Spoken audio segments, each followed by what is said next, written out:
नमस्ते बच्चों, कैसे हो? सब मज़े में? चलो बढ़िया ही होंगे। संस्कृत व्याकरण में संधि चल रही थी। संधि में जो मुख्य भेद है स्वर संधि में, वो 5 भेद अपन ने पढ़ लिए थे। अभी कुछ और भेद पढ़ने हैं जो मतलब एकेडमिक क्लास जैसे 11वीं 12वीं के हिसाब से इतने महत्वपूर्ण नहीं है, पर कंपटीशन क्लासों के लिए वो महत्वपूर्ण है, तो उनको देखते हैं। अगला चलेगा अपने संधि में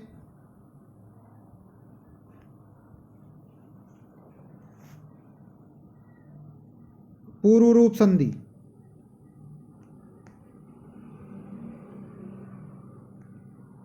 डाल लीजिए पूर्व रूप संधि, और इसका सूत्र है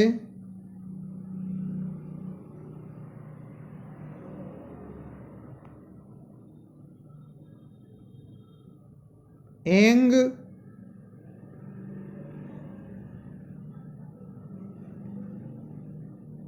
पदांतादति। एंग पदांतादति। संधि विच्छेद करके देखते हैं। एंग पदांतात अति। ये सूत्र ही क्लियर कर रहा है कि एंग हो पदांत में और बाद में अ हो।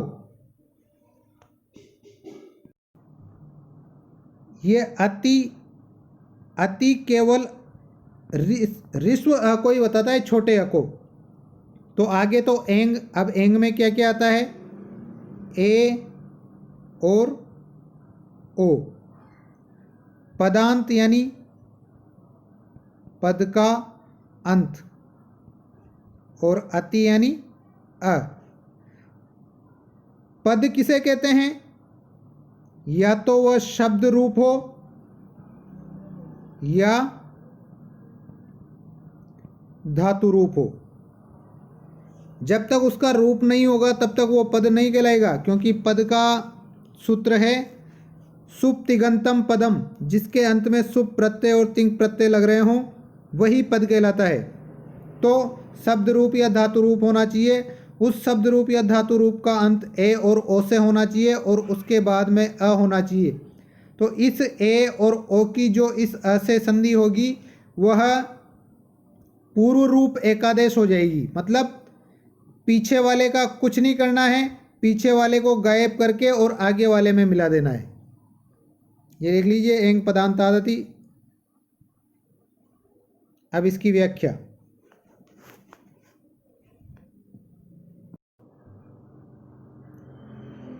यदि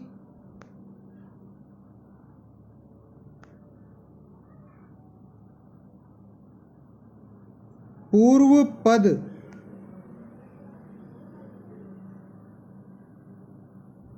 शब्द रूप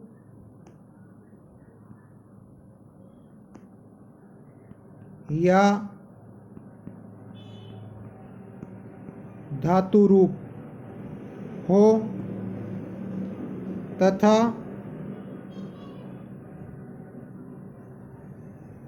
उस पद के अंत में, पदांत यानी पद के अंत में, पद के अंत में एंग प्रत्याहार। अब एंग प्रत्याहार में क्या आता है?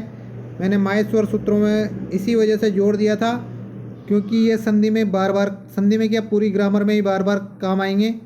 ए और ओ एंग प्रत्याहार का वर्ण हो, एंग प्रत्याहार का वर्ण हो, तथा उत्तर पद, उत्तर यानी बाद वाला शब्द जिसके साथ संधि कर रहे हैं, उत्तर पद के प्रारंभ में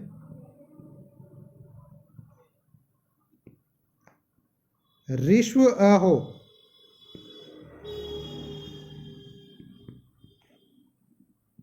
तो पूर्व व पर ये मैंने बार बार बता दिया, पूर्व यानी पहले का, पर यानी बाद का, उत्तर यानी भी बाद का। तो पूर्व व पर के स्थान पर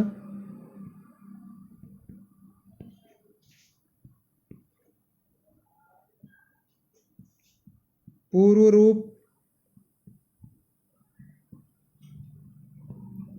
एकादेश हो जाता है। यदि पूर्व पद शब्द रूप या धातु रूप हो तथा उस पद के अंत में, मतलब इस शब्द रूप और धातु रूप के अंत में एंग प्रत्याहार का वर्ण यानी ए या ओ हो तथा उत्तर पद के प्रारंभ में ऋस्व अ हो, तो पूर्व व पर दोनों के स्थान पर पूर्व रूप एकादेश हो जाता है। उदाहरण से ज्यादा समझ में आएगा। यह सूत्र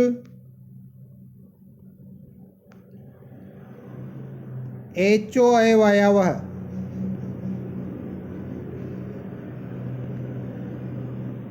कौन सी संधि का सूत्र है?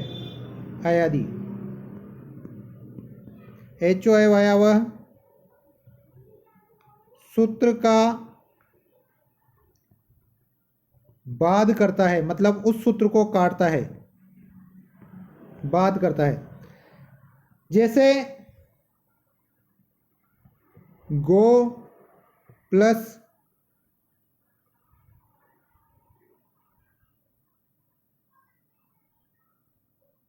अग्रम, गो प्लस अग्रम। देखिए यहाँ पर यह शब्द रूप है और इस शब्द रूप में आगे आ रहा है ओ, पीछे छोटा अ, ओ प्लस अ, तो इस अ को भी पूर्व रूप हो जाएगा, मतलब ये ओ ही हो जाएगा। तो गो, और ये अ यहाँ से अपन ने हटाया है, इसके लिए यहाँ पर ये अवग्रह चिन्ह लगा देते हैं, गो अग्रम, गो अग्रम। यदि कहीं पर भी आप इस तरह का चिन्ह देखते हो तो इसका मतलब है कि वहां पर पूर्व रूप संधि हुई है, गो अग्रम। यह सूत्र एचो अवयव का बात क्यों करता है? क्योंकि ओ प्लस अ अयादि संधि में औ भी होता है, तो उस सूत्र का बात करता है। लेकिन इसकी निश्चित सीमाएं हैं कि यह केवल शब्द रूप या धातु रूप जो एंग प्रत्याहार से अंत होता हो वहीं पर काम करेगा, लेकिन उसके बाद में छोटा अ आना जरूरी है। ठीक है, ये अवग्रह चिन्ह लगाते हैं जहां भी पूर्व रूप संधि करते हैं।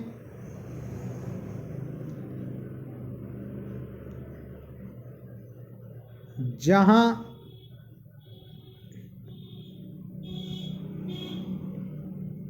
जहां पर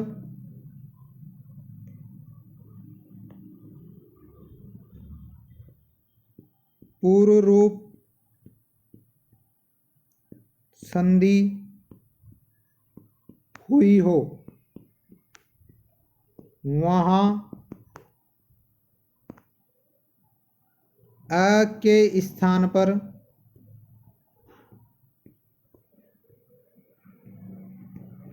अवग्रह चिन्ह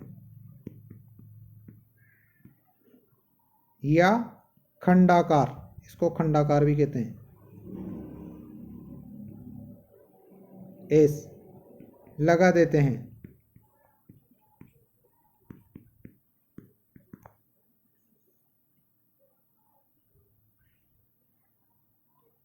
ठीक है, ये तो सूत्र की व्याख्या होगी है, केवल एक ही सूत्र है इसमें। अब इसकी संधि कैसे करेंगे और संधि विच्छेद कैसे करेंगे? जैसे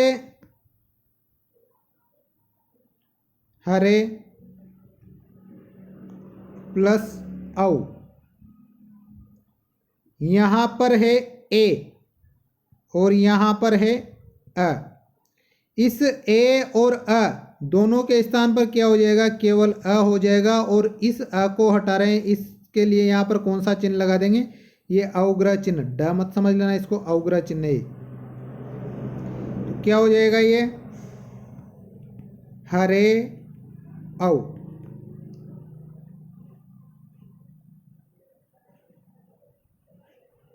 दूसरा